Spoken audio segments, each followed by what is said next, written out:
Hi everybody. Welcome to another episode of What's Up Watchtower. As you probably notice immediately, we're not going anywhere, so we decided to go out and buy a new camera. And we hope the audio will be better. We're working on that. We don't know why it's been such an issue, so hopefully we'll get that fixed. And hopefully you can hear us much better right now. Yeah. So, what are we talking about today?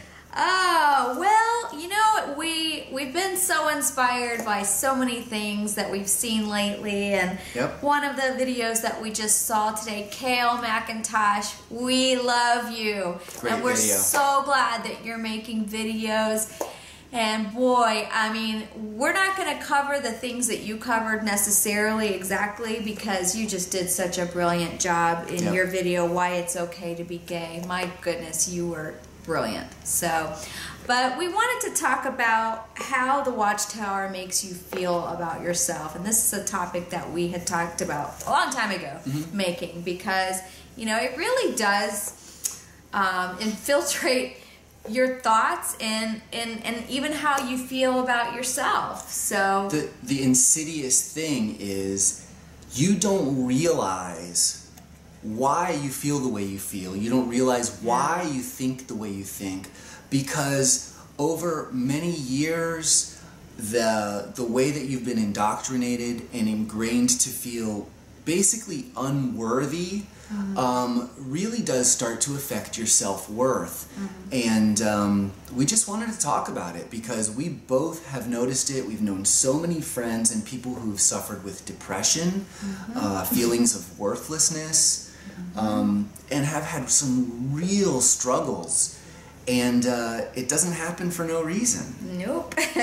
So to get started, I just, I was reading in the reasoning book. Let me just say, he has done more Bible research and more research into the Watchtower's literature in the past few months than he ever did his 35 plus years as a witness. It's 33 years, somewhere around there. It's liberating to discover truth, especially when you've been taught something different your whole life. So yeah, for me, I feel pretty inspired to keep learning new things, and that's what I've been doing. Okay. So in the reasoning book, and this is on page 137, and it is the second paragraph on page 137. Another factor to consider regarding the teachings of Jehovah's Witnesses is this. Have these truly uplifted people morally? Are those who adhere to these teachings outstanding in their communities because of their honesty? Is their family life beneficially influenced by applying these teachings? Jesus said that his disciples would be readily identified because of having love amongst themselves. Is this quality outstanding among Jehovah's Witnesses? We let the facts speak for themselves. Fail. Yep, absolutely. So, in thinking about this, we've seen so many videos lately where people have talked about the troubles that they've had, feeling especially with depression. I think that's probably the most common one. I'm going to quote directly from Kale. I wrote down some of the things that you said, and I can really relate to how you feel, and it will get better, and I hope you'll continue to work on yourself. And so some of the things that you said, that you felt guilt, shame, self-repulsion, that it's been ingrained into your subconscious psyche, and feelings of self-loathing. And boy, obviously for your circumstance, that makes sense that you would feel that way coming from this organization. But the truth is that we also felt those things in a slightly different way, but we have. And talking to my current JW, people that I know in my life. I don't want to get too specific because, you know, it's not our you know, we're not trying to embarrass anybody or, or, you know, bring anybody out of the closet, so to speak. But we know that so many of them feel this way, and ones that we've known that have left and are, you know, trying to rebuild their lives and trying to fade or whatnot, that they had these feelings too. So it just got us to thinking, why is it so common among Jehovah's Witnesses to feel this way? So that's kind of the research and the thinking that we've been doing today. In a lot of our research, we found that, you know, these feelings are not, you know, it's not isolated to just being Jehovah's Witnesses, but it's a common thread in high control groups, in cults, in other organizations where basically everything you think, do, say, and feel is laid out for you. This is how you're supposed to feel. This is how you're supposed to dress. This is how you're supposed to look different from the world. This is, you're not supposed to fit in. You're not supposed to be accepted. Right. If you're being accepted by the people in the world, then you are doing something wrong. So these thoughts have been ingrained in us since children, since the My Book of Bible Stories, since I can remember. You know, you're made to feel that being an outcast is your place in society. We are outcasts as Jehovah's Witnesses. The world doesn't accept us. This is your lot in life. Yeah, you're never good enough. You're never doing enough. And it's only through God's undeserved kindness. Interesting that other Bible translations will use the words through God's grace, which is a much sweeter way of putting it, I think. But, you know, that you're undeserving of this. And, you know, they're going to tell us, the governing body is going to tell us exactly what we need to do, like he said here, what we need to feel about every situation in our life, basically. So he's going to read some more from the reasoning book, things that we just found interesting, and, you know, the subconscious sort of messages that were being laid out that do seep deep into your psyche. Yeah, this is, you know, again, from the reasoning book, and this is on the topic of sin. And, you know, just thinking back to how the organization, obviously everyone is a sinner. All humans are sinners. And let's just take a look at a few things that they talk about. Sin is anything not in harmony with God's personality, standards, ways, and will, all of which are holy. I'm just going to stop right there because it seems to me that when they say sin is anything in harmony with God's, I stopped right there because I know that anyone who's been a part of the organization, anyone who is a Jehovah's Witness, you know that what it means is the Watchtower Bible and Tract Society, this organization of people, is what it's talking about. So anything that is not in harmony with this organization, its personality, its standards, its ways, its will, you know, those are all holy. And that's basically how they view themselves, because God certainly wouldn't behave like this. And then it says here, it may involve wrong conduct, failure to do what should be done. And we'll talk about that in a second. Ungodly speech, unclean thoughts. And this is really, to me, the scariest part. You have thoughts that you're being condemned for. Just thinking about something, you can be condemned for it, you know, according to the organization. Watch your thoughts, and that's even mentioned a lot in some of the convention videos that are in the 2016 convention season. Yeah. So it also says here that the Bible differentiates between inherited sin and willful sin. And I also think when they say the Bible, They mean themselves as well, the organization. So it's just very interesting that with all the things that we're taught growing up, to fit in, to be a part of the organization and not stray near the fringes or near the edges, that basically we can expect to not fit in with anyone in outside society and school, that you would be an outcast, which is, as to a young person, will lead to a lonely existence, you know? Yeah, absolutely. And there was also another interesting thing that we read in the reasoning book that Mike's going to read for you. Boy, just a quick note.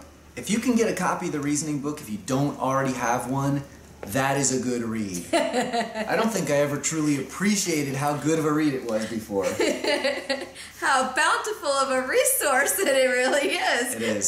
So this is under the topic of sin, and it's under the main subheading, how does sin affect a person's relationship with God? And it starts from the scripture in 1 John chapter 3, verses 4 and 8. It says, everyone who practices sin is also practicing lawlessness, and so sin is lawlessness. He who carries on sin originates with the devil. And the society's comments are, how forceful this is. Those who deliberately choose a course of sin, making a practice of it, are viewed by God as criminals. You know, it's interesting that they view those who are willfully practicing sin as criminals. However, all the child molesters that they've hidden in this organization, they viewed as committing immorality and sin, but didn't feel that it was a crime worthy of going to the actual law to turn these people in. You know, I mean, my personal opinion on that, of course, is that it's obviously a cover-up, that they do not want this kind of attention drawn to this organization, because if it becomes widely known and if it gets seriously investigated, they will shut it down. This is too pervasive of a problem. So it's just shocking, really. You know, and it really makes me think, when you look so hard at the way the organization views young people, especially who are at the most critical, like learning about themselves and gaining self-important, you know, not self-awareness, but also having pride in yourself. You're learning in school, you're starting to gain education, and you know, learning how to express yourself in many different ways, and you know, it's a lot. It's a time of growth, I guess, is what I'm basically trying to say. So, and to go along with what he said about, you know, when you're growing up, that this is a time of self-discovery, figuring out who you are, you know, maybe having pride in some of your accomplishments. If you have some accomplishments at school, you're doing well. But as witnesses, we're not supposed to go about tooting our own horn. And as a result, you know, and we're not supposed to think more of ourselves than is necessary. This is true. But as a result, other people don't really acknowledge your accomplishments. Maybe in your family, they don't really support, well, I won't say support, but they don't make a big deal out of anything that you might accomplish if it's not spiritual accomplishments. Well, it makes me automatically think of, and there's been cases in some of, again, the video dramas that are being released in the Watchtower broadcasting and sometimes at the assemblies. You'll see, there was one that I specifically remember of a young man who was in a very poor country, and he had an opportunity to become a professional soccer player, football player, and was encouraged to leave that behind. And people on the outside of the organization looked up to this young man because of all that he had overcome and accomplished in his life, and to get to where he was at the point of great success. And he was encouraged to throw it all away because that is just not that reaching for those kind of things, reaching for anything where you strive for excellence and gain it, is not the proper thing to do. No, if it's not spiritual, then it's not important. And that goes along with, not celebrating birthdays. We don't, in the organization, people aren't celebrated. It's all about Jehovah, and it's true. It's great to have, if you have faith in God and that gives you hope and gives you meaning in life, wonderful. But that doesn't mean that people aren't to be celebrated, and that we can't be proud of our accomplishments and celebrate with each other when we do have accomplishments. And it makes me wonder, I was just thinking about this now, how many doctors, engineers, artists, musicians, actors, playwrights, how many were born as Jehovah's Witnesses and their creativity squashed? How much has the world really lost because of great minds that were meant to do more, were squashed for the ideal of being worthless and not deserving God's love? That is really the painful part of it. To see, and you and I both know a lot of young people and have in the organization, and you come across people that are so talented in so many ways, and you say, wow, you could do that professionally, you're amazing. But instead of being encouraged to go to college and pursue this thing that they're not only great at but passionate about as well, instead be a window washer and full-time pioneer. It's not the same for everybody, but it's just a shame to give up on your dreams and your talents because you're undeserving of God's compassion and kindness, and you need to be doing more in the ministry, because that's all that matters, is that you give of your youth and your vitality to this organization and furthering its beliefs. So along with what we were talking about earlier was a section on sex, and I think in homosexuality. So we just wanted to briefly kind of talk about that just a little bit. It was something that it's really shocking knowing what we know now. Knowing that it is not a person's choice to be gay. You're either born gay or you're not. That's it. And statistics say that 10% of the human population is gay.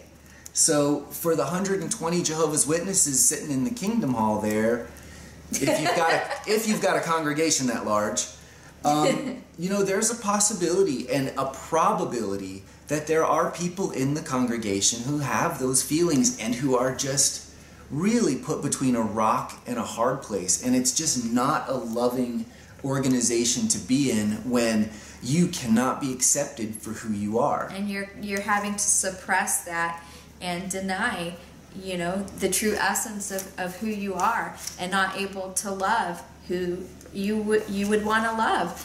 So it goes to, again, the reasoning book has proved to be invaluable today.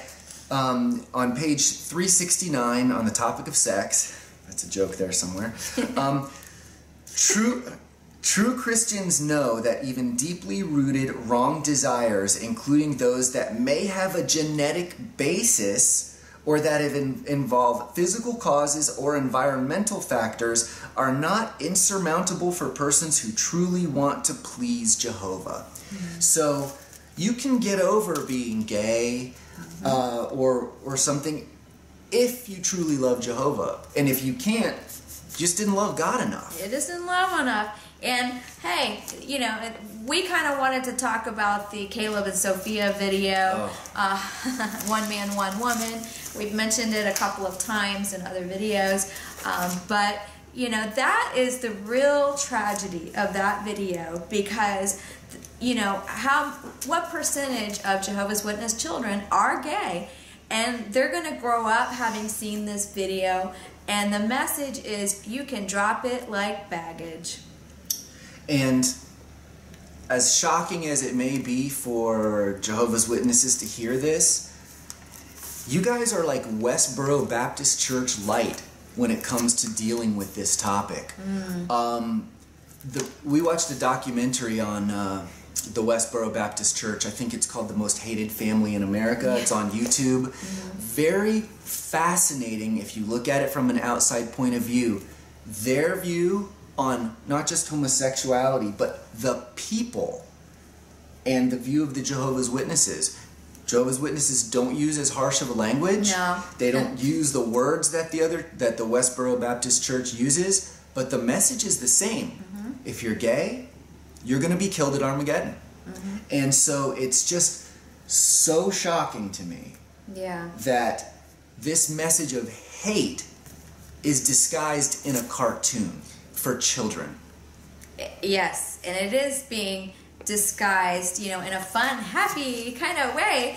But, the message right there, you can't go through the security and through TSA and get on a plane because you've got something dangerous that they're not going to let you take onto the plane. So you can't take, that means that, well, you know what that means. We don't have to get into that. But that was just a really disturbing message. And it's a very visual way for them to say if you're a homosexual, God does not accept you. And but that you can change. Yeah, that was the message. But these people, they can change. No, they can't change who they are. This is who they are. For any of you who have seen any articles or studies on something that's called conversion therapy, it's basically the belief that you can take a person who's gay and bring them to a place where they're taught to pray harder and worship more, and there's been documentaries on about this topic. But this type of therapy is basically built to convert someone from being gay to being heterosexual. And it is so damaging and has been condemned by all major medical organizations, by psychiatric boards. And I was reading some statistics about it earlier, that in an organization, if you're gay and being brought into an organization where you will either be rejected or not fully accepted and loved, in these type of situations, especially extreme circumstances like the Jehovah's Witness organization, people who are living in this type of thing, you're 8 times more likely to attempt suicide, 3 times more likely to use illicit drugs. The pressure that is put on these people is horrendous, and all in the name of God and of love, and it's just a lie. It is a lie, and I can't tell you how many times I heard in talks elders say things like, I don't know, I think they were quoting from old studies done in the 60s, that this was a lifestyle, that it was a choice, that they could choose not to be gay, and this is just ridiculous. And we just feel very passionately about this because we have gay friends, and we know the statistics, even for people that are not Jehovah's Witnesses, how difficult it is for gay youths to come out, and that the rates of suicide are so much higher among gay teens. And we feel very passionately about this subject. Yeah, and for the Jehovah's Witness parents who are watching this, think about how you deal with your children. You may say to yourself, my child is not gay. You don't know. You really don't. And having been in an organization that is so highly controlling and fitting you into a mold that so many people feel that they just can't tell anyone. And they're alone. And they're by themselves thinking God hates them. And they can't even tell their parents about it. So this kind of stuff, it's shameful, and I hope that adults who actually care for and love their children unconditionally will disregard what the society says completely because it's not loving. Yeah. And, you know, so our message today, really, for those who are gay, who are straight, who are young, who are old, maybe you've been out of this religion for many years and you still struggle with feelings of worthlessness, we encourage you to continue trying to heal. And for some people, that might mean seeking counseling. For some, watching these videos, you know, that are out there on YouTube will help you. Others may choose to read self-help books. I certainly have read my share. I've done all three. Yeah, absolutely. I guess basically what you're saying too is you don't have to try and do it by yourself. That whether you take in knowledge or experience from reading books and other people's experiences, or share in what's going on YouTube and on the internet right now. There are support groups for ex-Jehovah's Witnesses on Facebook. You can Google it and find them.